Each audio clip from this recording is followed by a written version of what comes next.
What's up, y'all? I'd like to thank you all for tuning into another episode of the We Want More podcast. I'm your host, Anthony Moore. I'm Asante Morris. Yeah, it's just us here today. Pepsi. It's like, goddamn, I ain't had you last week, and now we without Pepsi, man. The band's breaking up. I don't know what's going on. Yeah.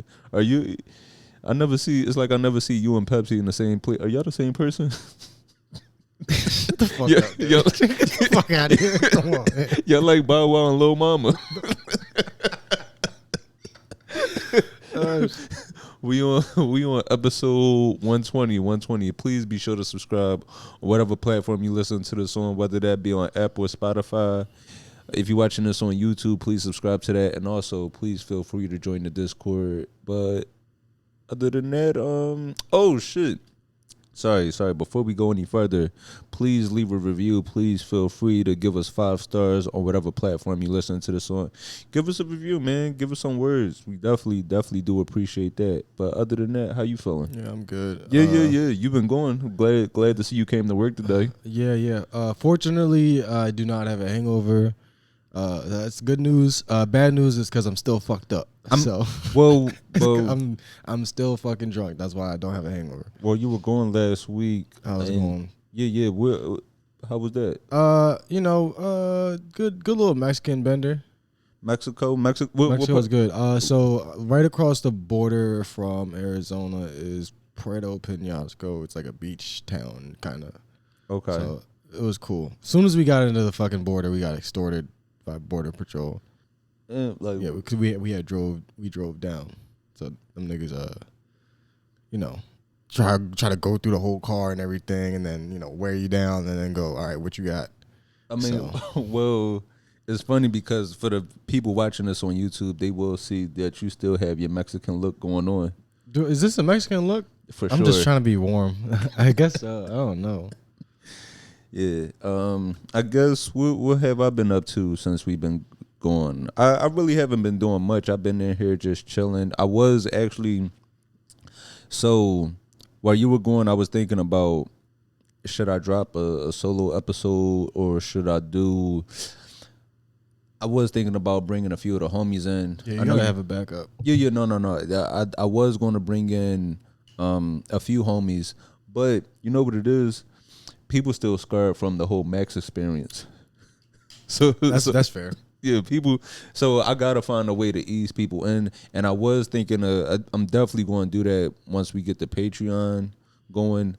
But I didn't want to just bring somebody in just randomly for the introduction while you going, just like the whole Aunt Viv situation.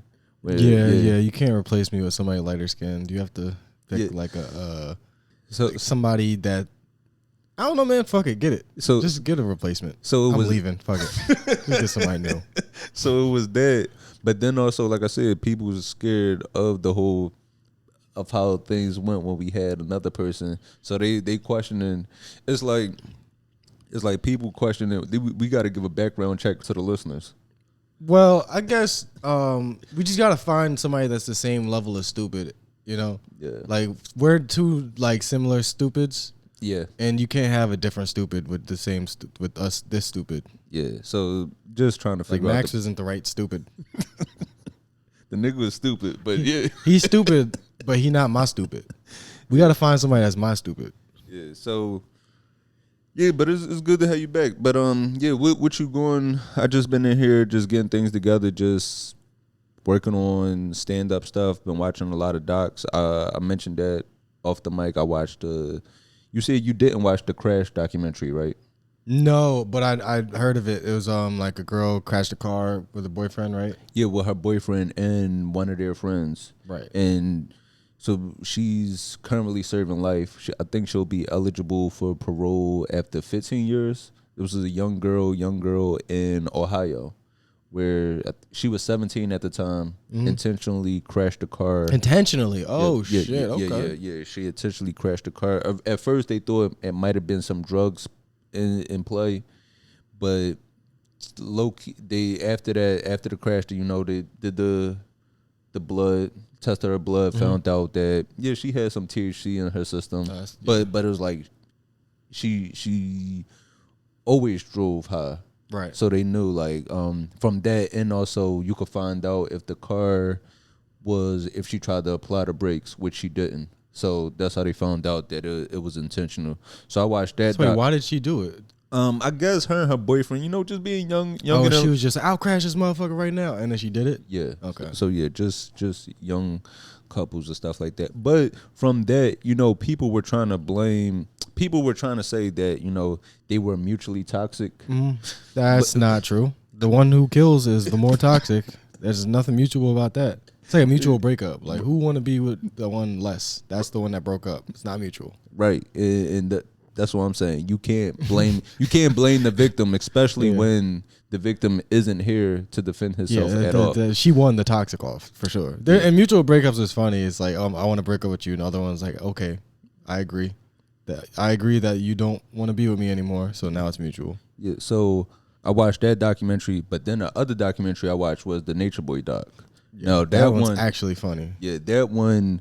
So for those that aren't familiar with the story, Nature Boy was this online personality. I believe he started preaching like, just his whole beliefs on social media around like 2016. And it turned from just being like a online personality and spreading into a cult. Spread into a cult where he had actually people from all over donating funds to him, right, to build this up, but then also leaving their families and joining him, bringing their money and just putting it all into like a big pool so they could live on these different plots of land. I believe that the first one was in Costa Rica, then they got deported, came back to the States, then drove through Mexico, did a little trip like you, drove through Mexico, and were in Belize for a little bit, got deported from there. And I wonder if they got syphilis from a stripper too. I'm not saying I got syphilis. I'm just saying I got something. But I thought this was the nigga from remember the dude they used to feed the deers online? Remember that dude was popping for a while and then his shit like dropped off. What was his name? That was Brother Nature. Brother Nature. This is Nature Boy. That was Brother Nature. Yeah. I forgot. Brother Nature was the first person to get canceled from getting his ass whooped. Yeah.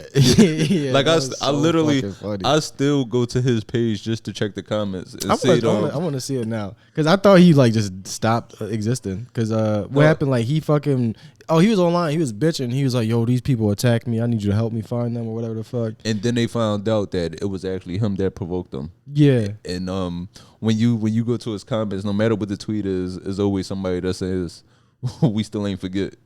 Yeah, he ain't posted in a few months. But yeah, that's all the comments. What is it? It's a picture of him with Fetty Wap and someone said, "I," spelled EYE. No, he seen you get beat the fuck up. He may have one eye, but he can still see that ass beating you got in the sandwich shop. Y'all should go grab a bite, maybe a sandwich. Stick on it right the moment. Yo, we ain't forget. Damn, he really fucked this whole shit up. Yeah, he should have just ate that ass whooping. But for me, when I heard of this, the Nature Boy, I thought it was Ric Flair. That's the original Nature Flair that I know. I mean, that's the original. Yeah, that's the original Nature Boy. Yeah, so it's stolen valor and a cult leader, bad guy. Yeah, so this was it's a 4-episode doc. I hear it's a longer one that goes into a little bit more detail on YouTube, but this one, there's no version of it where I'll start to feel bad for the people in it though. It don't matter how much information you give me, I'ma still not feel bad for them niggas. Yeah, because with other cults, it's like they're usually just stuck in one location. Where it's like, all right, I'm on this plot of land in the middle of nowhere. I traveled out far, and now I don't know how I'm gonna get back to my family. Things of that sort. Whereas like these people, it seemed like they had their passports. It's like, and they left one of the countries in 2020 and then went to Hawaii. So it's like, in that instance, I really can't feel bad. I can't feel bad for, all right. It's hard. You can't get a bottle of water through an airport, right? Right. This nigga moved the cult through TSA and immigrations. Yeah, that's like in that regard, I can't really feel bad for them. And isn't he like how you against technology? You got an against technology quote and you driving and flying everywhere. That's dumb as shit. Nigga, unless you like motherfucking what was it, Jim Jones with the shit, the Kool-Aid quote. Like he took them to like a remote private place and somebody came and investigated and they murdered him. They was going through TSA like motherfuckers with badges, police, dogs, motherfucking you know, federal agents and shit, and just like walking past them. Yeah, because this code, you know, it started off with him trying to create this black utopia community where it was like, you know, you just live free and it's kind of self-governed. Right. Whereas, yeah, like you said, if you're going to be, you can't be against the system and against the government and technology and all of that, but y'all staying in the Airbnb. Yeah. That makes no sense at all. Whereas like we going against the man, but before we check out, make sure you take all those sheets off the bed.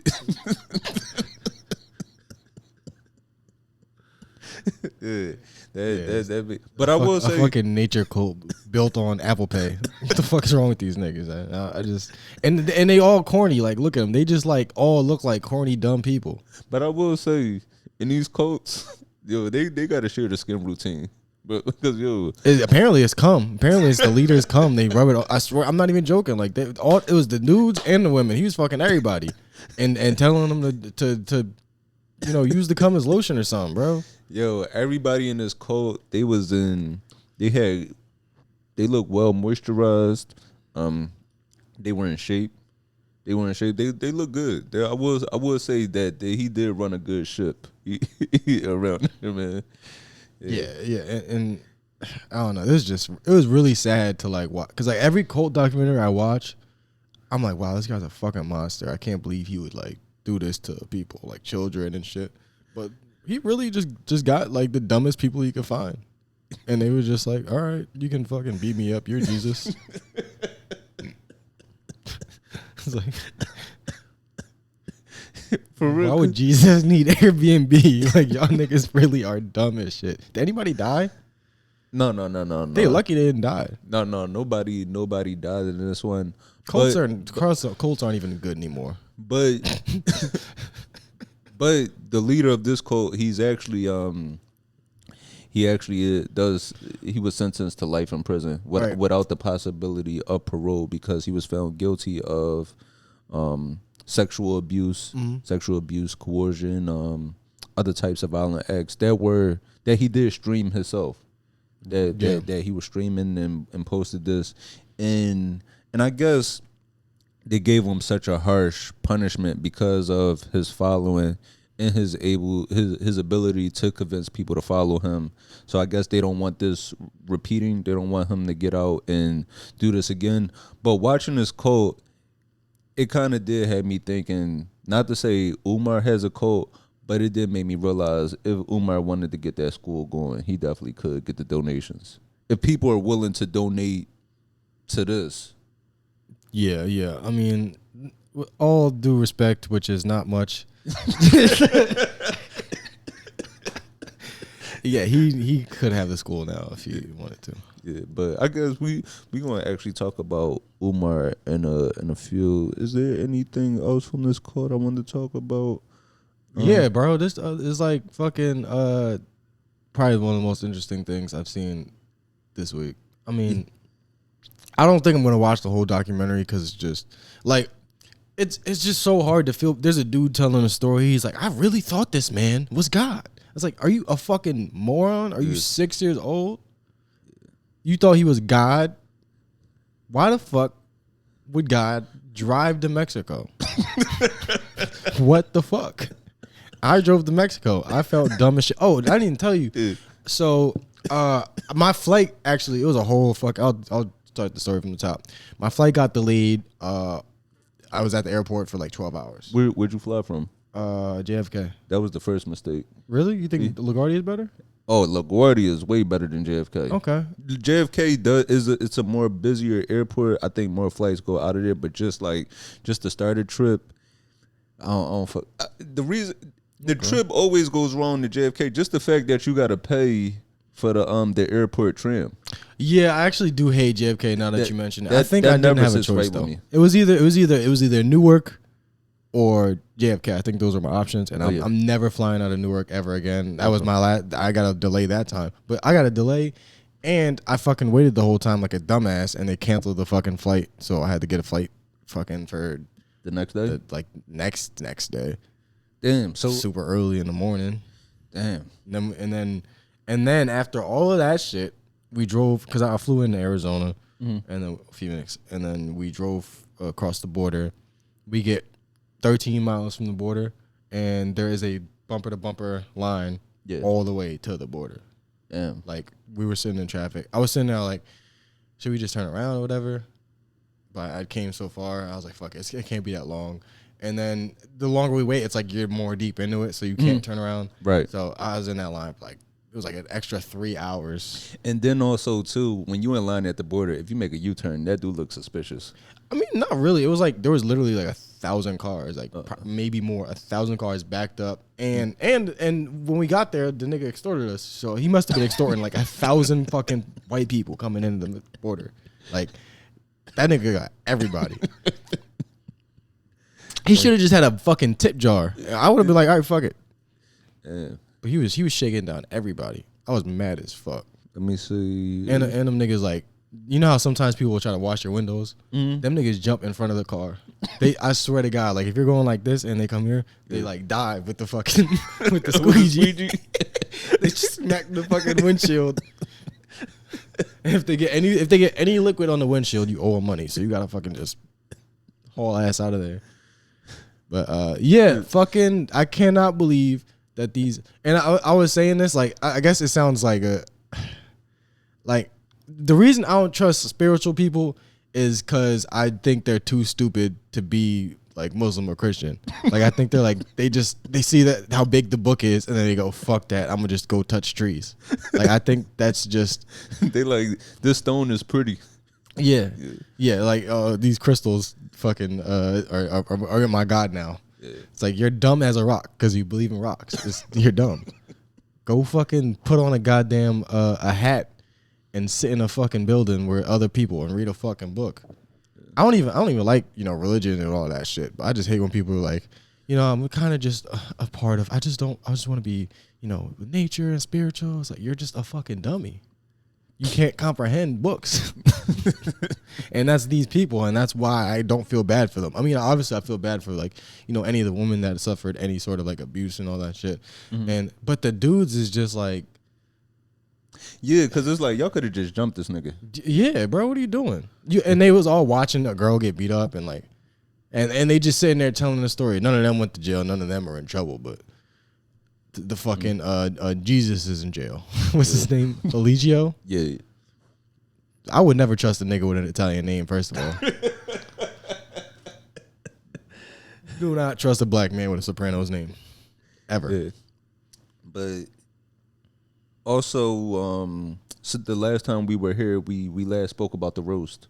We last spoke about the Kevin Hart roast. Right. And I can't believe that's actually still like ongoing, like to this day, like as of right now, people are like still like discussing and talking about it. Like they've really had people fucking upset. Yeah, people are still upset about the Kevin Hart roast.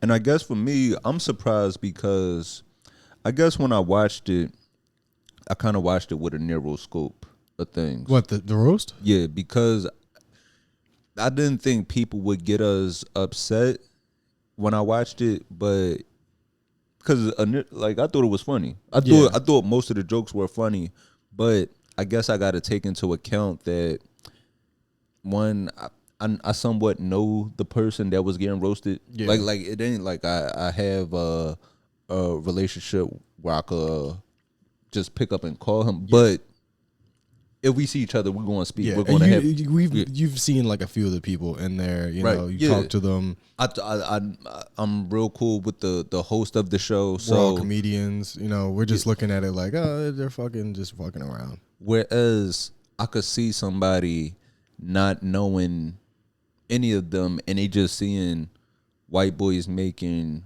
racial jokes, and feel uncomfortable. So yeah, I feel like people that are just saying, if people that didn't like it, I'm like, you're right to not like it. Like if that's not your type of thing, like I completely get why you'd be like, wow, this is fucking trash. yeah, for sure. So I get that, but I definitely am surprised that it is still in the news cycle. But with it still being in the news cycle, Kevin Hart this past week, he went on the Breakfast Club discussing some of those things about people being upset about the roast. He also talked about his company Heartbeat Productions, because they were in the news as far as just with a lot of companies downsizing and having layoffs. Now, Yeah, with the Breakfast Club interview, I didn't watch it in its entirety, but I seen some of the clips. You saw some of that? Yeah, and it seemed like he just kind of made things worse. And he's also just saying the same thing like 6 times in a row. And I never want to publicly talk bad about him. This is somebody that helped me. Yeah, That like literally like helped me eat when I couldn't help myself in a sense, just trying to navigate how do I level up in the New York comedy scene, right? But with this interview, I don't think this helped anything.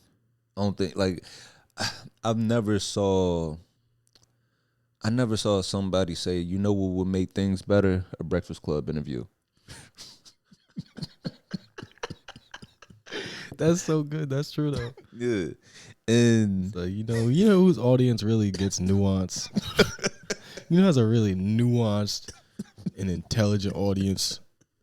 Charlemagne. You think who would really understand context? People that listen to Just Hilarious. I think the nigga that scammed people out of houses, I think he might be able to help me get my point across. I do like was it Lauren LaRosa? Is that her name? Yeah, Lauren LaRosa. I do like her. Yeah, no, I do, and because she's like trained. Yeah. I think she went to school for journalism. Yeah, I like her. And even outside of Just, I do like I like what Envy and Charlemagne built. Like I used to watch. Is Just Hilarious still on it? Yeah. Just is she on this episode? I didn't hear her. I'm not sure. She was out transvestigating somebody probably. She was out looking at bitches' feet.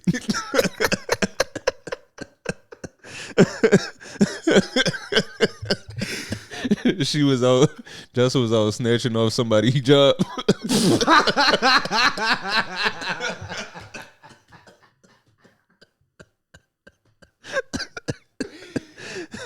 Let's find. Do we have any examples of her being a good person?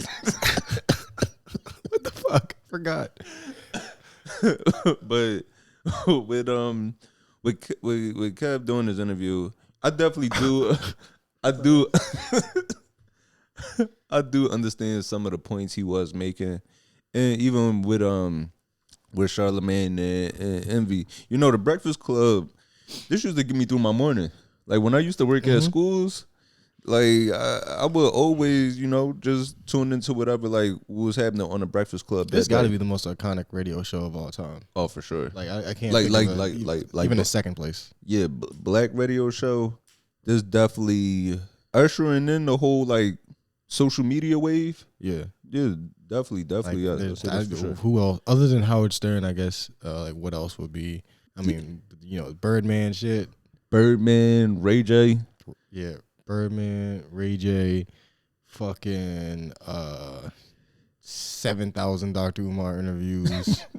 A lot of like shit. People like come on here to like announce stuff. People come on like when something bad happens to somebody, this is where they go typically. But Kevin Hart, he started off this he started off in the interview. Oh, Dame Dash, that was the one I was trying to think of. The one where Dame. he's like, my son made cookies.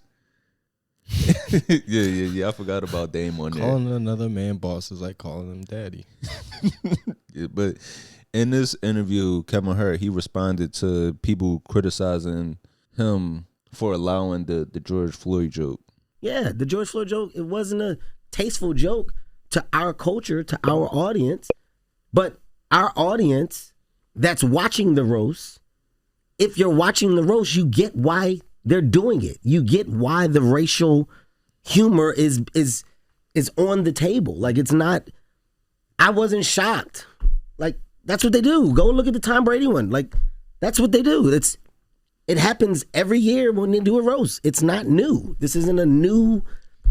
It's not a new agenda. It's not a new approach to comedy. Do you feel like Tony Hinchcliffe went too far when he made that joke about George Floyd? It's Tony Hinchcliffe. Yeah.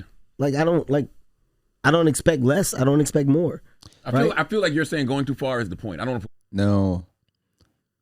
No, I get what he's saying. Mm-hmm. Like, I'm not surprised that Tony made that joke. That's Tony's humor. You know, he does push the limits, right? And I guess with him saying that it's no agenda, I just wouldn't platform somebody like him. Yeah. I mean, he literally is like a Trump dick sucker. Like, being a Trump fan is one thing, being a Trump voter and regretting it is another thing, but being a Trump like dick sucker, especially that's a lot. Especially as a comedian, because, you know, people say being a comedian, that kind of was like it's kind of like being like a rock artist or like a heavy metal artist. It was like the whole anti-establishment thing. Yeah. I'm glad you put it that way, because it's supposed to be like fuck the system. Right. There's no like actual anti-establishment fucking comedy at the forefront in the mainstream anymore. It's just fucking dicky and business talk. Yeah. So with Kev saying that there's no agenda behind it, I think that was more so you hear the conspiracy talks about, especially when it comes like to black people, when we see like a black person reach a certain level of success, they say it's a humiliation ritual, or I've been seeing that, or they're selling out, or they had to conform to do this to get to that next level. Right. So I think that's part of it. Now, with the George Floyd joke, with that actually taking place into it, I do understand people criticism and getting upset about it, because we do know that it was plenty of jokes that were cut out of it. There was jokes that like weren't able to be said, or you think like edited out. No, that the producer said don't say this, and then it was also jokes that the producers told them to say. Like, for example, you know Naeem Lynn, when he made the jokes about Chappelle, right? He said he wrote that because he was told that Chappelle would be in the audience, right? And then he was going to drop it, but then the producers told him like, no, go ahead, say it. He's backstage watching. So that's part of why people are also upset about the George Floyd joke being said, because it's like, why would y'all choose to okay that? Not Kevin Hart per se, just like the producers or whoever behind the scenes that had some type of control. Like, why would you let that slide? I'm taking back what I said about not having Tony Hinchcliffe there. I think he should have been there so everybody could shit on him. Similar example, the roast of Rob Lowe from a few years back. I don't know if you remember that. Ann Coulter, who was like a talking head, she was like like Fox News, like just like a racist, like awful human being. Yeah. And the whole entire roast of Rob Lowe shifted into a roast of her. Yeah. And like, just fucking, she was like clearly upset about everything she was saying. People were saying about her, like they were just, she's an awful human being. So there's a whole, it's racist, everything. So there was a lot of ammunition there. The problem with Tony Hinchcliffe is, he actually can tell a joke. She couldn't. So not only did she get fucking shit on, but she bombed. Yeah. Tony Hinchcliffe didn't bomb.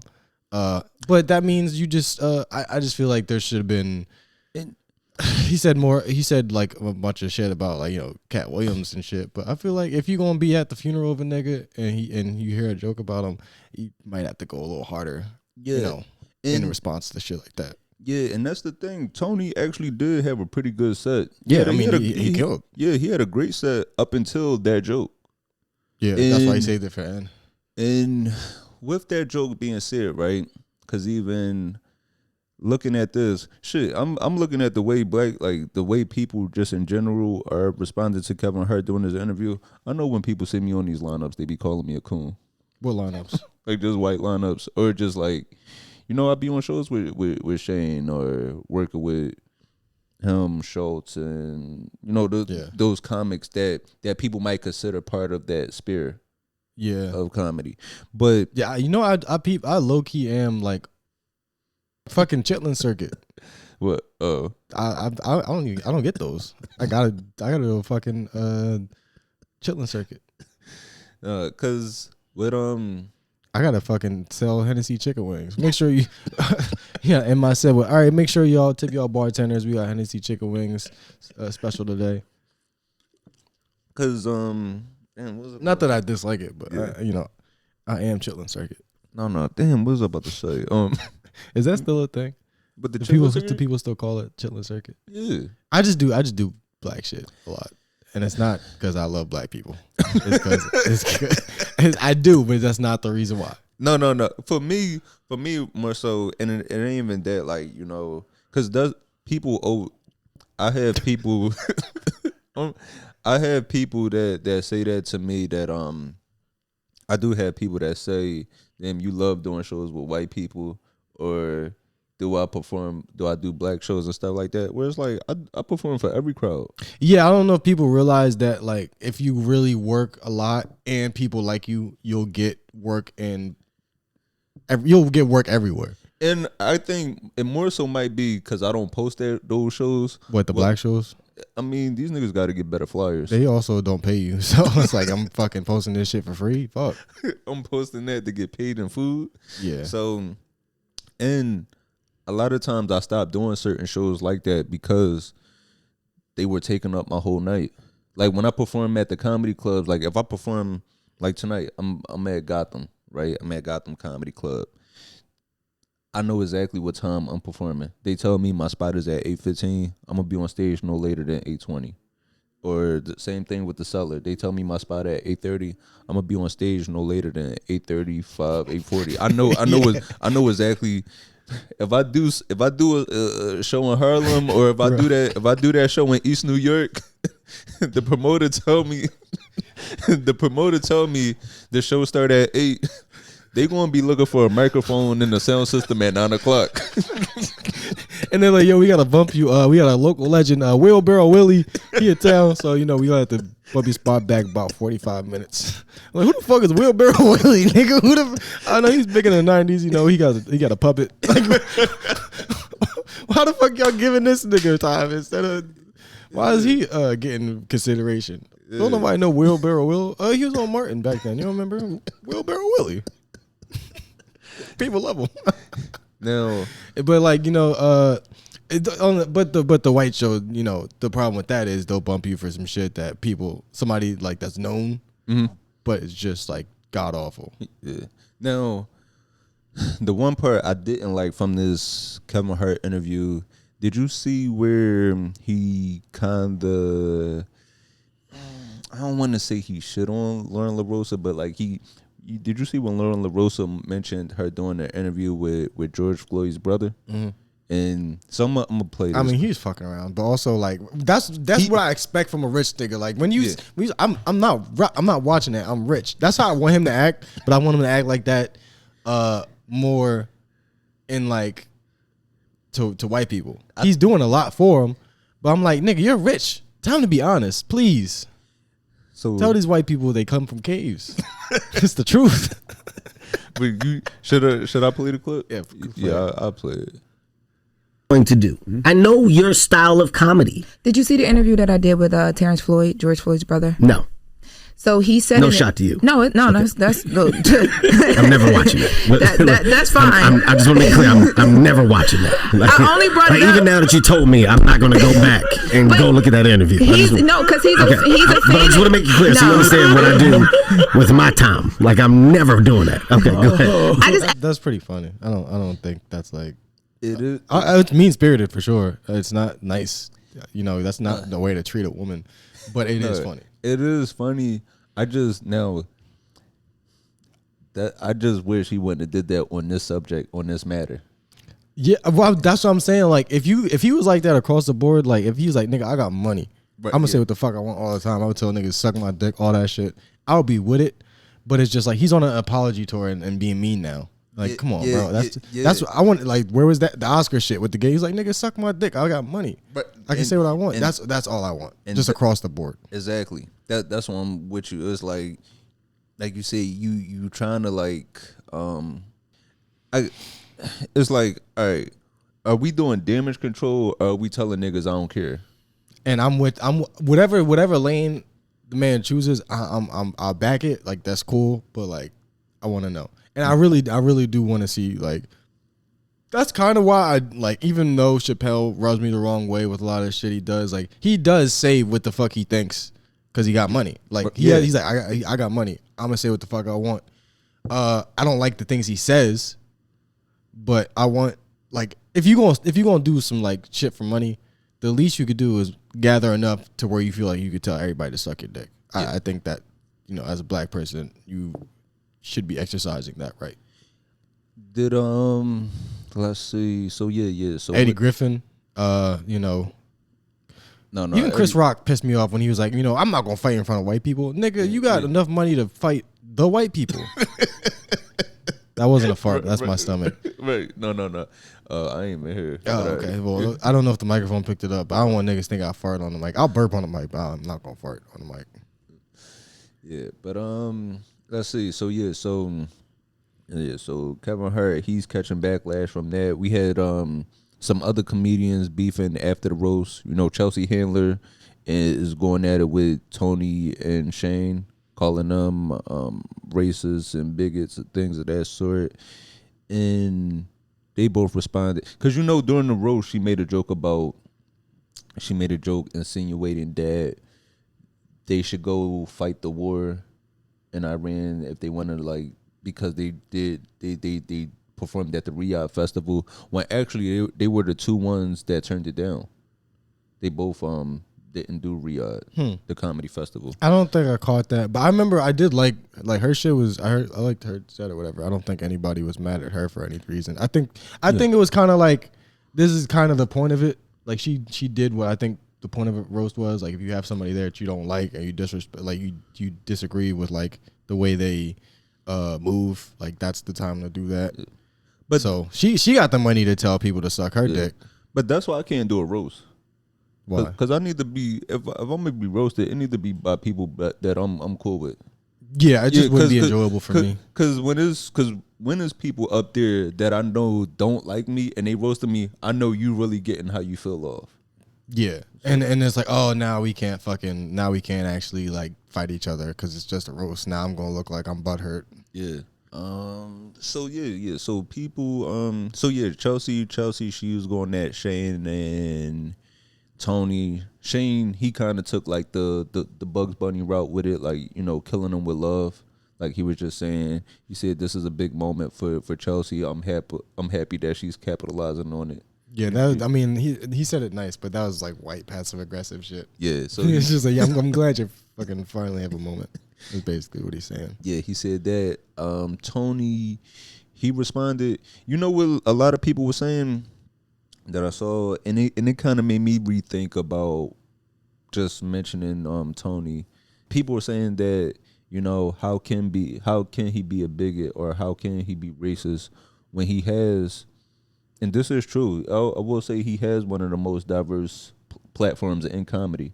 Okay. I have a very quick response to that. Have you ever seen a zoo with one animal? Have you ever seen a freak show with just a bearded lady? Yeah. And that's the great point. And I kind of had the same thought too, where people were saying how can he be racist if he works with black comics, right? And this isn't as extreme. It's like the cop joke. But how could I be racist? My wife's eye is black. Yeah. Yeah. It made me think of, and it's not this extreme, but it's like, how can a slave owner be that bad? I let them sleep in the house. Yeah. So it kind of made me think about that. But yeah, like, you see a fucking a bunch of goddamn elephants in the zoo, caged up and shit. No, I don't think the elephants are there because we all love elephants so much. I think it's just, you got to diversify the motherfucking zoo. Because for me, It's a spectacle. I never met Tony. He's one of the people that I haven't come across in comedy yet. And I guess my whole issue really started from the whole the convention thing. What convention? The RNC, the Republican convention, where he said the whole comments of Puerto Rico is an island of garbage. Yeah. And for me, I had family that's Puerto Rican. I had family, of course, a bunch of Puerto Rican friends, and so that's kind of where I take offense to where if you're talking about people that I love. Like I said, also like my mom is Muslim. Mm-hmm. My mom is Muslim. My sister's Muslim. So any disrespect towards those cultures is kind of like disrespect towards me. Right. And just being empathetic, whereas like that's kind of like the point I think that people are trying to get across. Like why aren't you mad? Do you not like, you know, when somebody like makes a joke about like you're a black dude, somebody makes a joke about black women, they're like, you should be offended. Do you not feel like that's you? Mm-hmm. You know what I mean? It's like, why don't you take it personal? So that's interesting that you put it that way, because that's kind of how like that's the response people are looking for. Yeah, because in this, right, one of the people that of course, like, you know, a big friend and somebody that helped platform Tony and just gives a platform to a lot of comedians. Joe Rogan also spoke out on this, and I also hear from a lot of comedians that know him say he is a great guy and loves to help out comics. That's fine. That's all fine, but whatever, dude. I think being a shill for a politician is just the most like whack shit you could do. Yeah, like, even when motherfucking, you know, Mark Maron with Obama. Mm-hmm. Like, come on, bro. Right.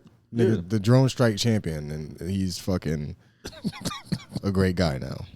Yeah, because one of the things that Joe Rogan is doing, excuse me. One of the things that Joe Rogan said, you know, he was calling out comics. That he was calling comics that took offense to the roast.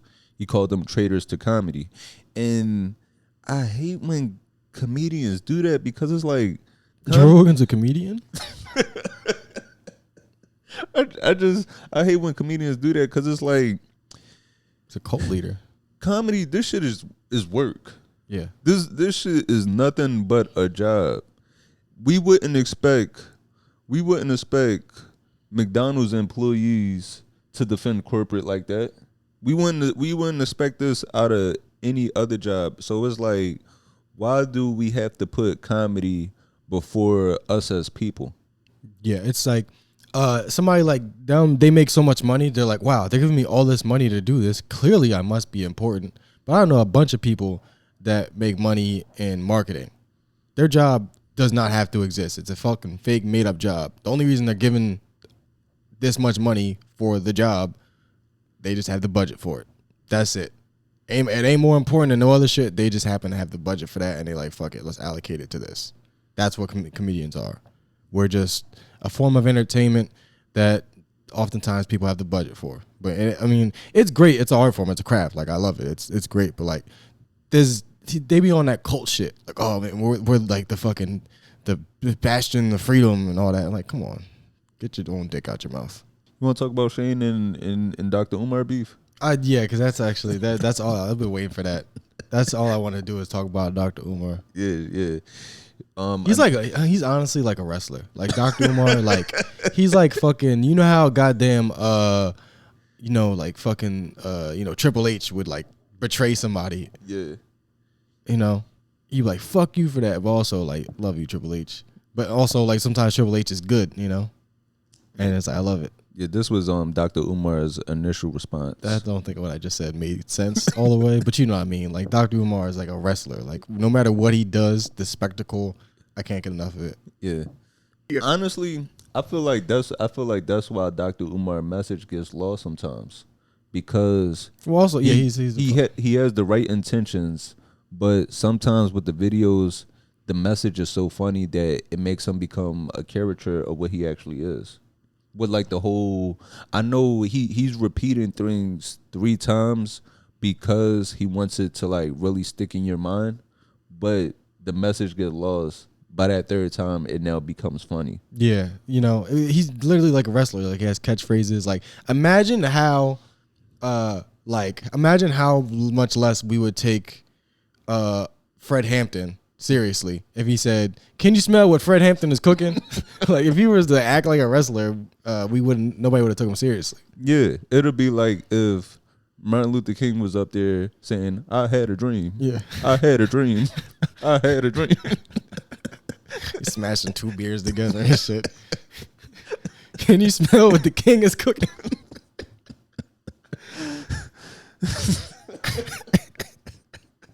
It starts off with Shane Gillis. He's the host. I never heard of the devil, but I know who he is now. He starts out by saying, "I want to thank Netflix for choosing me to co-host." I just love him calling Shane the white devil. Dude, that's fucking hilarious. And it's like he be making really This good celebration points. He makes great points. He's like that guy's racist. Fuck him. And that's why this Saturday at SummerSlam, it's gonna be me and him, elimination chamber or ladder match, whatever you want. No. Steel cage match. Me and So, did you see the video of Shane and Matt responding to this? oh yeah. This had me dying. This is them talking about. I'm actually like kind of like I really hope that white people don't catch on to Dr. Umar like that, because he needs to be an in-house thing. Yeah. Yeah. Everyone was talking about the goddamn Dr. Umar called me a fucking Neanderthal. What? Dr. Umar called me a Neanderthal. Tell him you want to see the Frederick Douglass, Marcus Garvey. Neanderthals are great. Man, I'm sorry, but sometimes racism can be funny. Yeah, of course. Racism is always funny. I mean, they're monkeys, and one thing about monkeys is monkeys are funny. Shit, what else has been going on? Matter of fact, actually, I did want to talk about my situation. So, this past week, I'm trying to get in the habit of posting more jokes online. Right. Like my goal is to post a stand-up clip online. I'm aiming for at least 3 times a week. So, which is just going to force me to step it up on stage, step it up creatively, and do more writing. Yeah, and I think it's good. I think you can reuse the material. So I mean, yeah, because I'm always reshopping and adding tags to certain jokes, just building them up. A joke is truly never finished until I guess you put it out on a special or like tape it. So the jokes are always growing. So I'm trying to do that. But with that, I posted a trans joke. Right. I posted a trans joke online, and most people found the joke funny, whether that be like just regular. I don't want to use the word regular. Whether it just be cis people or even the LGBTQ community, they found it funny. But I did have some trans people, and even I had some regular cis like trying to be allies. They took offense to it, right? Now, this is the joke. This is the trans joke. It's about me. It's about this is actually based on a true story. Where I did a show in the city a few years ago, where this trans woman came up to me, offered me a drink, and it was dark in there. It was dark in the bar. But we're talking, cause like, and it wasn't me trying to get with her or me taking it any way, cause I'll do shows where guys offer me drinks, where that's kind of how I gauge my funny. Like I gauge my funny by how many white guys try to offer me a beer after a show. So, woman comes up to me, we're talking, and I'm looking at her, and I'm like, I think she's trans, and what did it was the feet. Right, because I'll say like you could change your face and your body, but you can't change your size 13 shoe. So, so afterwards, where she asked me what the rest of my night was looking like. I had some more shows, and she was like, "Well, where you live?" I was like, "I live in Jersey." She was like, "Well, if you don't want to go back to Jersey, you could just come back to Brooklyn with me." And I'm like, "Bitch, be a lady. Like, I'm trying to see you for this woman that you are, but." using the same game that I would. Like we gotta update your iOS. Yeah, I didn't realize how see through that shit was till now. Yeah. Like, damn. Yeah, so most people knew that I was trying to be inclusive because in the joke, I do mention that the woman was beautiful. She smelled good. I didn't misgender her in the joke. You know, I still called her preferred pronouns, right? Now, from that, I got a 4-minute voice note from somebody. Did you listen to it? I listened to it, yeah. You still have it? No, it went away. Oh, I was going to say try to play it. I went away. And I don't want to mention who was from. It is from a very big trans actress. Fat or like big in popularity? Big in popularity. Okay. Like shit, she might have Emmys. Word? Let me see. She was in a few things.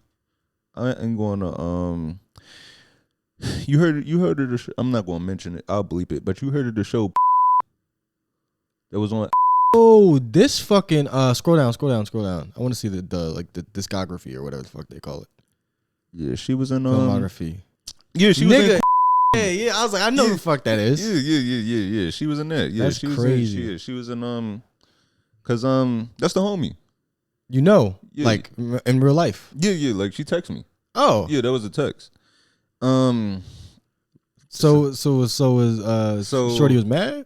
Yeah, she was mad as shit. She was like, well, she texted me the joke, that joke, and then also the podcast video that's on the page where we were joking, the Protect Trans Women clip. Yeah. She was like, I'm so disappointed in you. You can't talk about trans women without making a joke. And I mean, why would you post something serious as a comedian? But then also she was like, what did she say? Though that joke isn't reflective. I've never seen you talk about dogs without making a joke online either. So, but this is how I know, and this is why I always try to like make sure everybody understands that trans women are women because they get mad for no fucking reason. They send 4-minute voice notes. They yell at you about bullshit. Those are women. Their logic and reasoning is impaired. Women. That is true. That is how you know they women. Because I'm telling you exactly what it is, but you interpreted it as something else. Facts, bro. Like, niggas be like, oh, no, that's not a girl. I'm like, all right, it's not a girl. Tell her to calm down then. Watch what happens. See, that's a girl.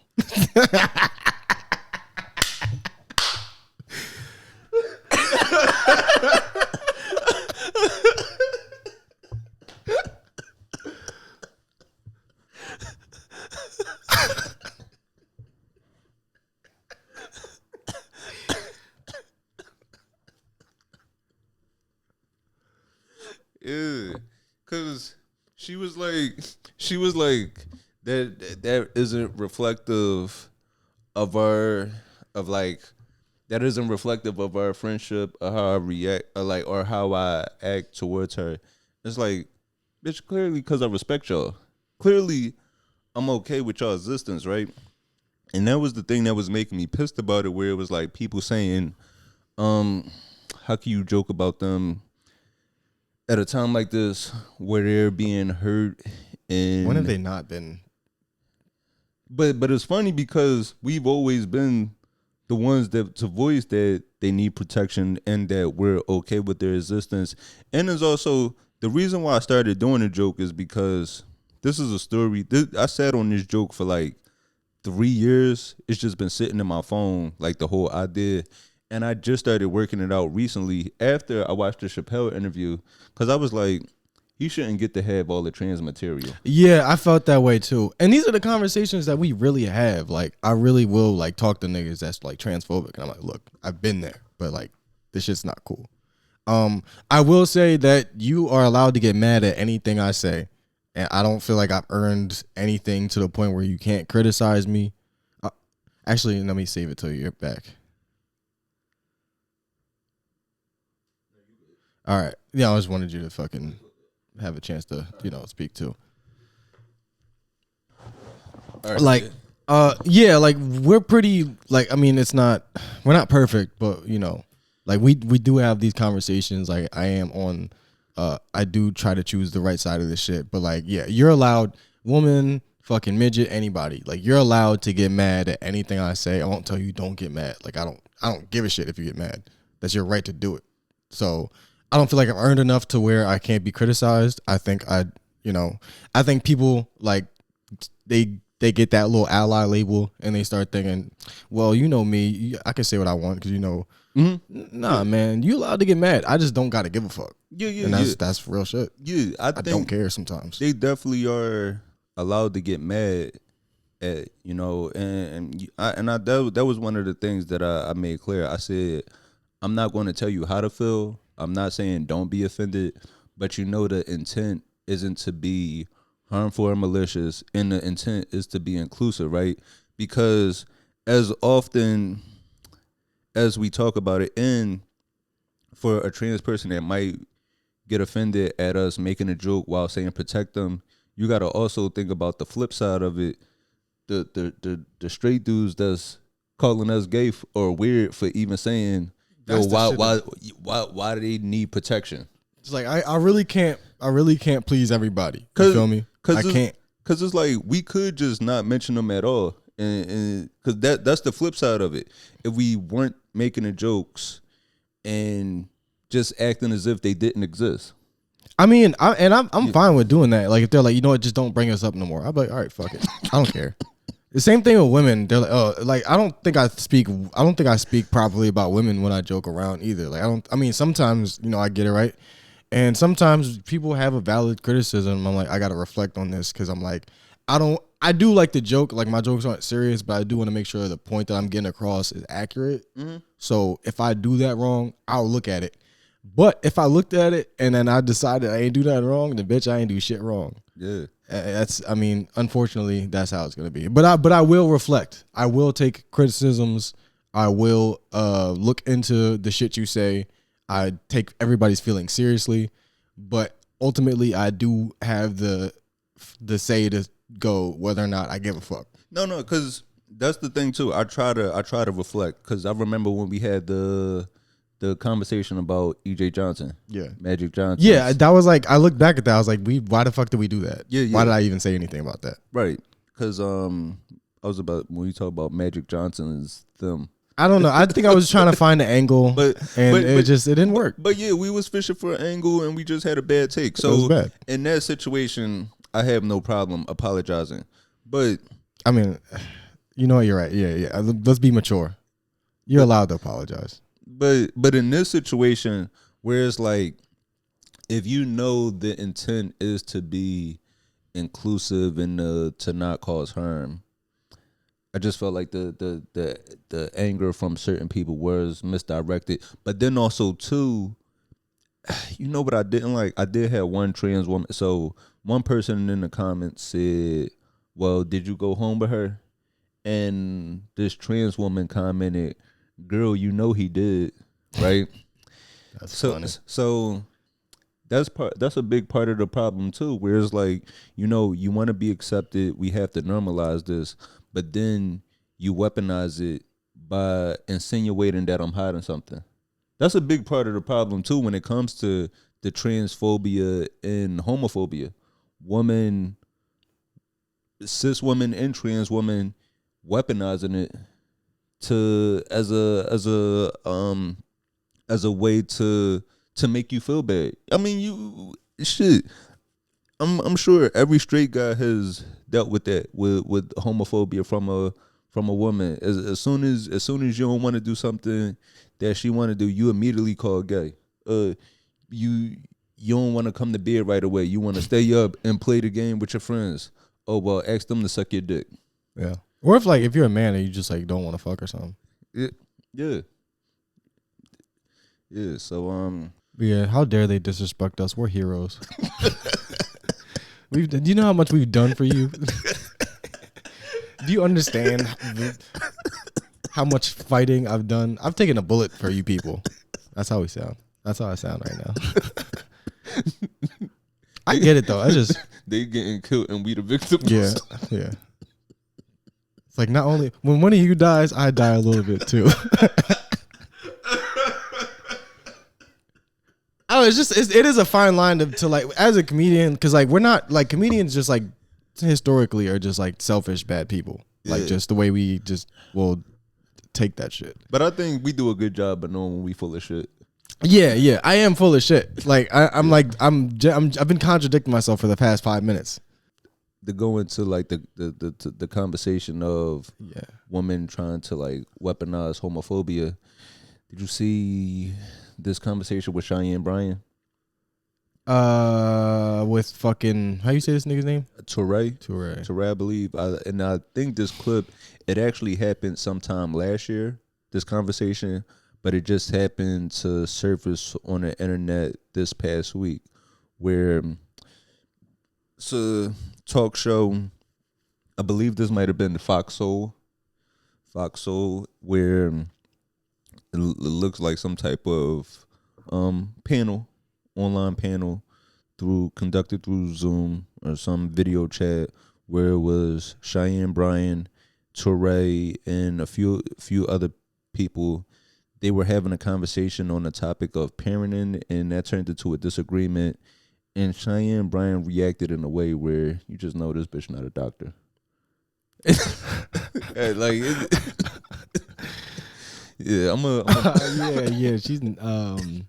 let me play this right here. Like, I've never seen a doctor be like, first of all, you can suck my dick before I give you my dissertation.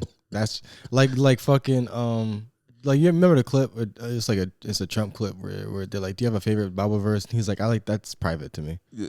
He's like, me and the Bible, we're like this, but I keep it private. Yeah, I'm gonna play this right here.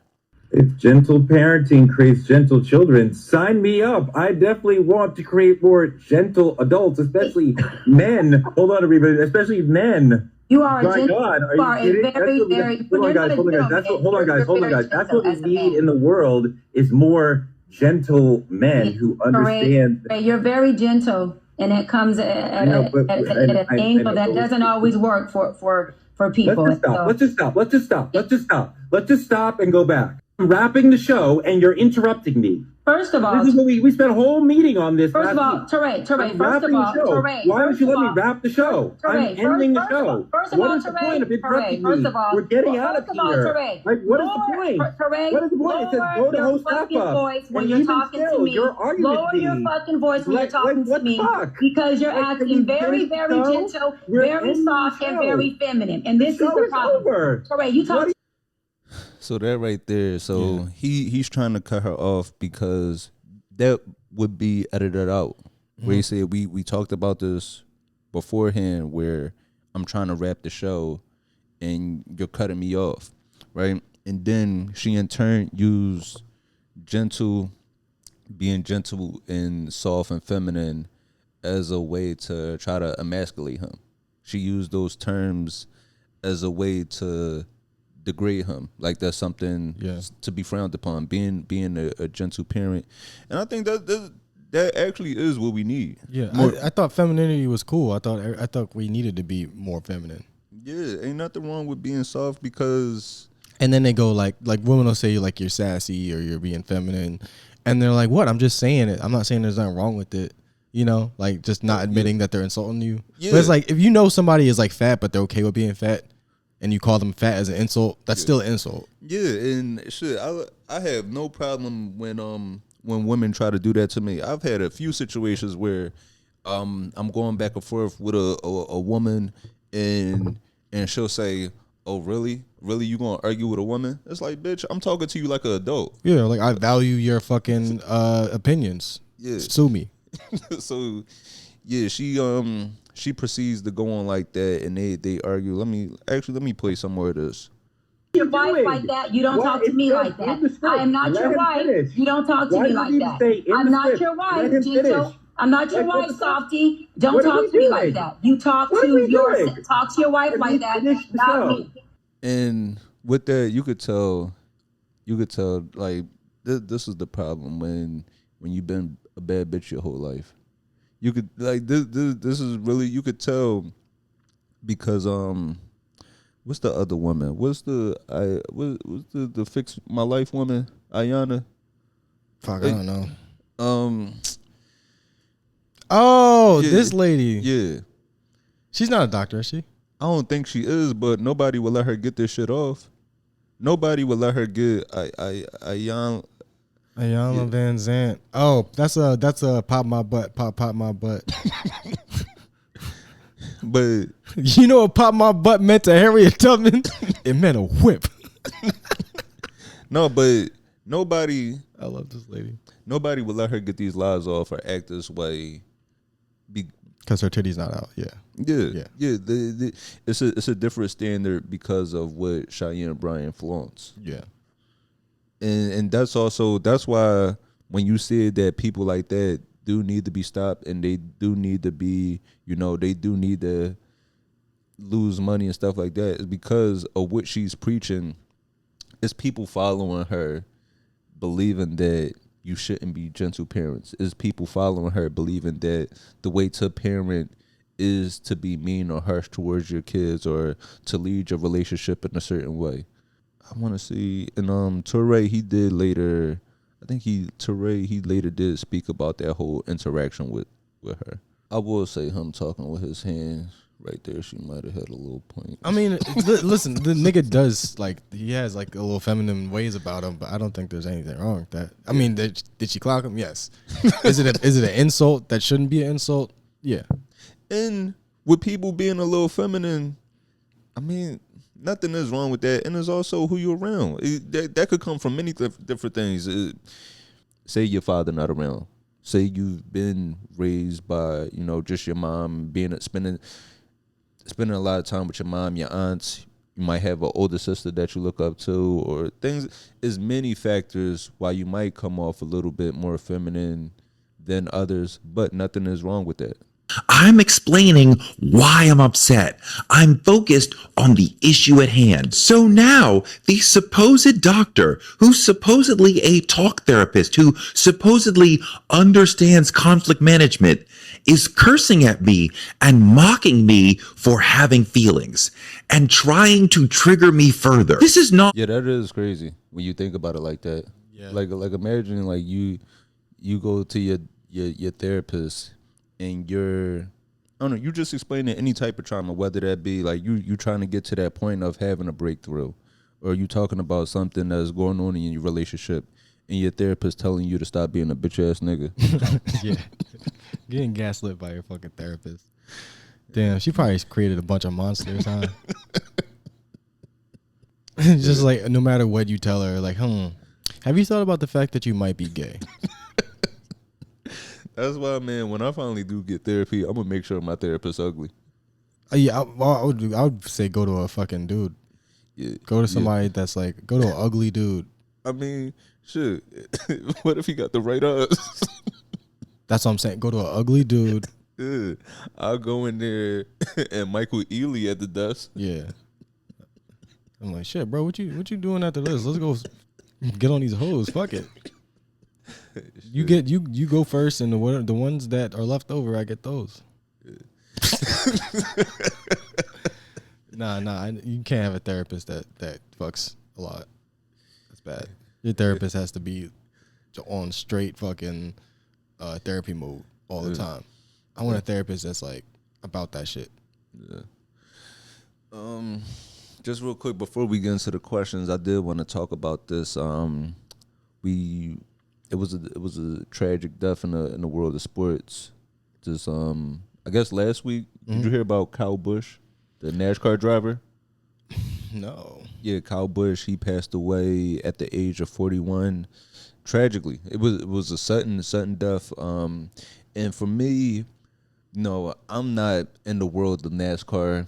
It's never been but I did have the NASCAR. I had this one NASCAR game growing up, NASCAR Rumble.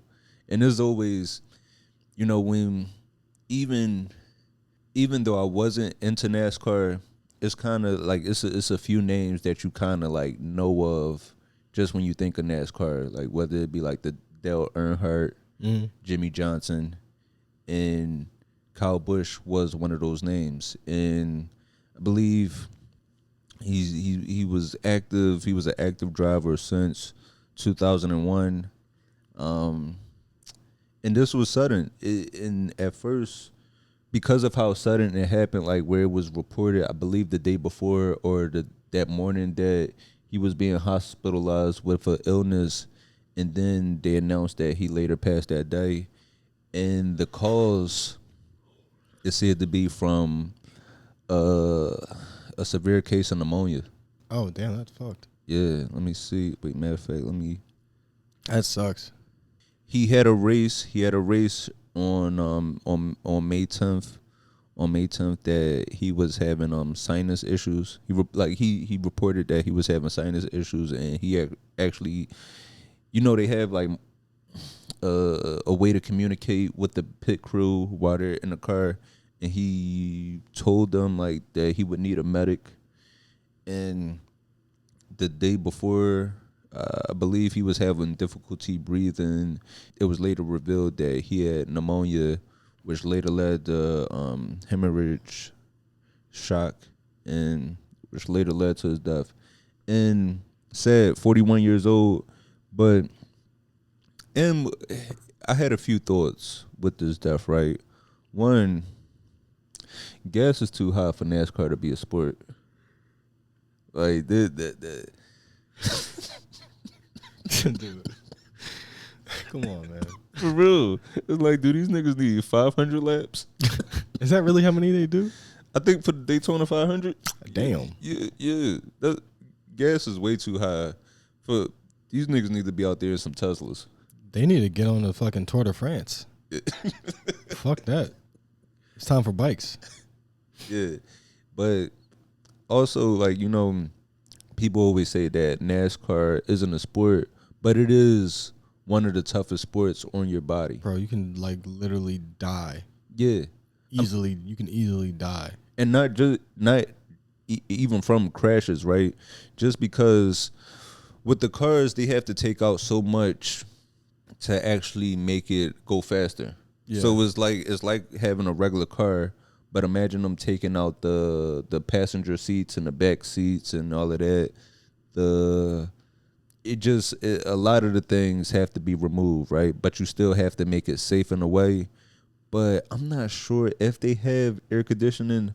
But I know like where they're racing, whether that be like them racing down south in like a North Carolina or Indiana, where they're racing, it could be like in extreme heat. So where I was watching something where they were talking about it, where sometimes in these races, a driver might lose up to 10 pounds from just sweating so much, because they also do have to have on from a race. Yeah, because they also have to have on a special type of suit in case they crash and the car catches on fire. So some of the things that they have to do to prepare for these races is they have to do a lot of running. They have to do a lot of cycling to make sure that their body is in the right condition. Yeah, cause you gotta fucking like control your like fucking diet and shit, cause you can't be throwing up in the fucking car. Right. With a helmet on, you throw up, now you're blind or some shit. Yeah, because you're driving the speeds they driving at upwards to 200 or maybe even more miles per hour. Yeah, that's fucking way too much. Yeah, so it's a lot on the body. So imagine. I just don't know why this is necessary as a sport. Like, I get it. I'm glad people can eat off of it, but that's a lot of fucking work to get drunk watching. So what do you think that are you thinking like the kind of stress that this put on his body might have contributed? I mean, the stress on his body combined with like him already having pneumonia, that definitely did make things worse.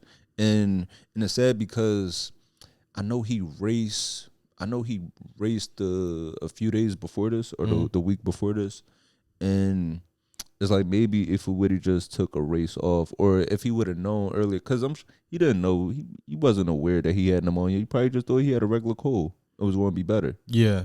So it's sad for him to go this way, where it was like, damn, like a little rest and like some medicine would have cleared things up. But I do know his son actually races. Well, like his son is really young, but we're starting to get in like, the races for the kids. Yeah. That's fucking sad. And then you did mention the fucking Mark Johnson, the skateboarder that died like last week. Yeah. I mean, I think it was either the day or the day after. My homie picked me up and we went out and like skated like fucking like 6 hours or whatever the fuck, like children. So that was like a little tiny tribute kind of. But yeah, I don't know how he died. He's 49. They still haven't said how he died, but he was just like back in like the 90s when you could still like invent shit. Like everything's kind of like already done at this point, but like where you could still do new shit. Mm-hmm.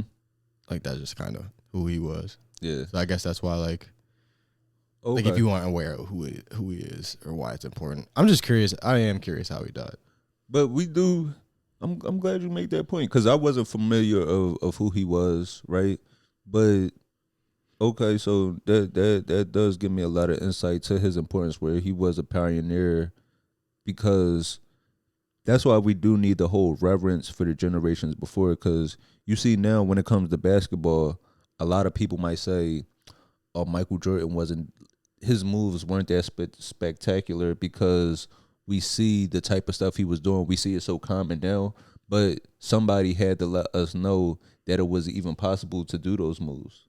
Yeah, and that's what I fuck with like old fucking skating that was on like VHS. It looks older too. Like skating in the 90s was on like the shittiest camera you've ever seen. So it looks like it's from like the fucking 1920s. Mm-hmm. But I mean, a movie in the 90s and a movie right now don't look that different. That's why it looks that old. But yeah, the shit they were doing was not nearly as like insane as the shit you see now. But that's just because the fucking technology was like they were riding on like smaller shit. Nobody had done anything before. So it's like if you're doing some shit that nobody did before, it's like, all right, fuck it, I did it. I'm going home. And then, 20 years later, you can't do that same shit. So yeah, I wish people would be a little bit more like fucking like generous to, somebody like Jordan's legacy. And they're like, oh, the niggas he was playing against was not this, not that. But it's like when you're the first one doing a lot of that shit and you're the best at it, it don't matter like it don't matter if it was like easier at the time. There's no way to prove that it was easier. And yeah, because somebody had to let you know that you could do it. I mean, they was picking niggas up off of like there was like bus drivers that was in the NBA and shit. So I get what you're saying. Like either one of our fathers probably could have been in the NBA, MLB, and NFL. No, man, I got so much respect for the NBA players when you look at them old highlights, because it's like when I look at Will Chamberlain highlights, right? People like to say, oh, he was playing against plumbers and stuff like that. It was like he still had to run up and down the court in a pair of Chucks. Facts. That's another thing. Like it hurt to walk in them. True. And they did not have all the sports therapy and all that. Like the reason niggas is crazy now is because like you get a fucking cramp and they give you a goddamn hyperbolic time chamber. Like you fucking like they'll heal a fucking broken leg in 2 days and shit. I don't know how they do that. Yeah, stuff. Like if you tear your Achilles now as a professional athlete, you could get surgery that night. If you tore your Achilles in the 60s, they would have to chop your foot off. Now you fucking beating your goddamn kids with a cane because your dreams evaporated. Yeah, I know. It's a lot of players that happen too. Even like shit, Grant Hill.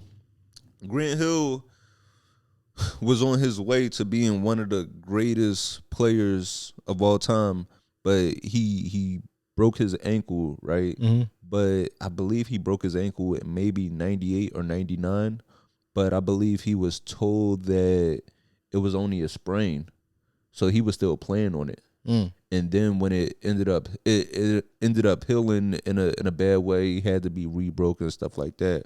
Whereas like these are kind of the things now that with the updated technology would have been caught early on. Yeah, it was definitely not like Jordans. When did Jordans come out in the 80s? Yeah. Before that, they were playing with Chucks, right? What else did they have? They had some other shoes and shit like Adidas. I mean Chucks, but they was playing in Chucks, or even when the Chucks kind of evolved into like just regular Converse sneakers, even playing in those weren't the most shit. Even Jordans, even like the early Jordans, they don't feel like playing. They don't feel like a good basketball shoe by today's standard. That's why it is more fashionable. Yeah, and like wearing Chucks is kind of like being barefoot. But let's see. I did. I guess let me get into the questions before we get out of here. We had two questions, two good questions, both from frequent listeners. The first question the first question from a listener. She's going through some relationship problems right now. She said, "Have you ever been cheated on, and how did you overcome that?" And honestly, yeah, she got cheated on. Yeah. So she's kind of just trying to figure out how to move past that, trying to let go of that hurt.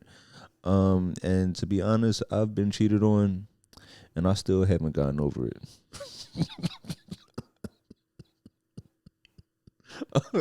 It's still up if I see that bitch. No, I've been cheated on. I've been on both sides of the coin, man. And true. I didn't want to be the first to say it. Yeah.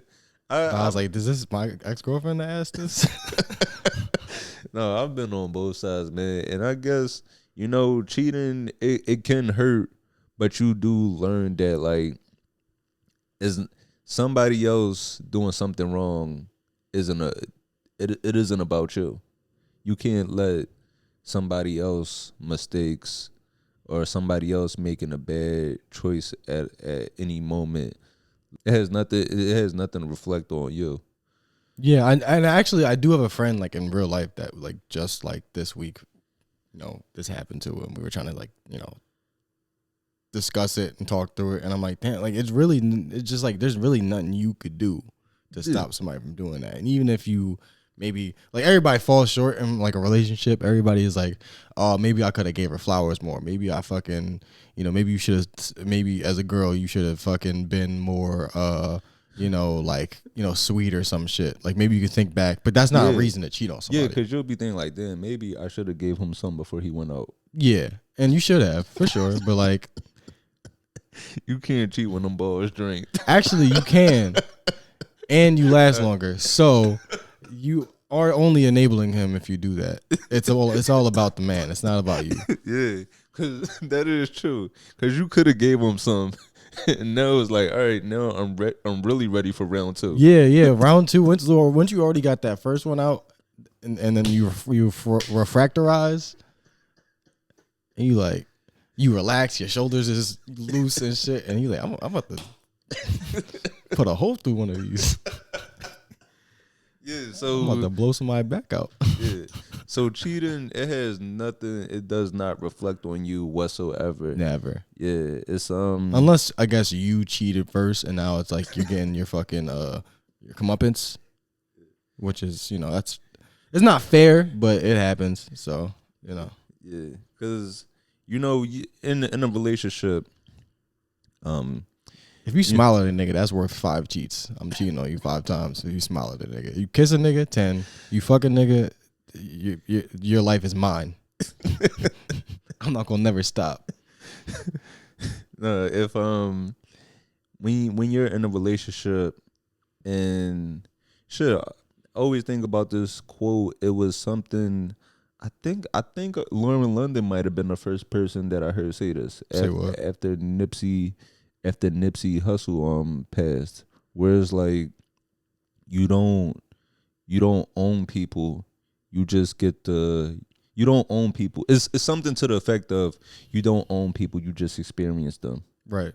So it might hurt, but it's like you can't control a person. You can't control a person. It's like you're just in each other's lives to experience them, and hopefully that it is a good experience, and it might last and it might not, but don't let it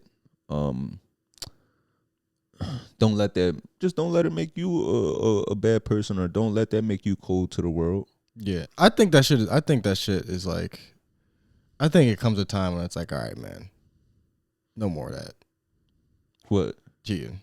I think at a certain age, maybe 90. You're like, all right, man, no more. when it stopped working. Yeah, as soon as it stops working, it's like, all right, it's time to be mature. It's time to grow up and be a fucking father. Let me see if my kids still have my number. Shit. Let me see. What's the other one? There's another question. Oh, the other question. This was also from another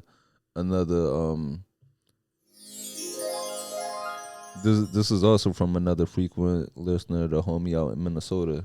She said that so her and her partner, they decided to cut off their man.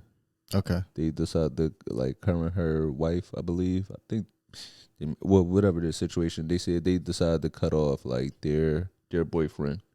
Cool. So this summer, you know, they plan on, like, you know, just having a fun, like a hot girl summer. They plan on getting a hoe on. So they're trying to figure out what's the right hoe etiquette. Well, first of all, you need to call me directly at 267. No, I'll put it in the description. I'll put my phone number in the description. What you do? They're looking for tips on hoe etiquette. Yeah. I would say first of all, honesty and cleanliness. Those are the two main things. Be clean, be honest. Yeah. Those are the two main things. Let them know what's up. Let them know this is what this is. This is what this is not going to be.